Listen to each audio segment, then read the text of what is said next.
Imagine that the electron in a hydrogen atom is replaced by muon.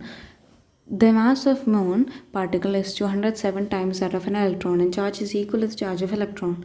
The ionization potential of this hydrogen atom will be 113.6 electron volt, 2 2815.2 electron volt, 3 331.2 electron volt, and 4 27.2 electron volt. We know the relation E is inversely proportional to R. We also know that R is inversely proportional to mass. So with this we can write, with both of these we can derive E is proportional to mass.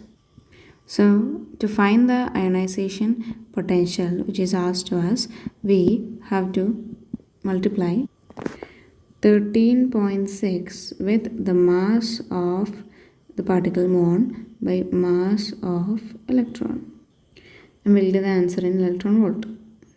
So we're given that the mass of muon is 207 times that of electron. So this value we can write it as 207. So we have 13.6 into 207 in electron volt. So after doing the calculation we get the answer as 2815.2 electron volt, which is our option 2.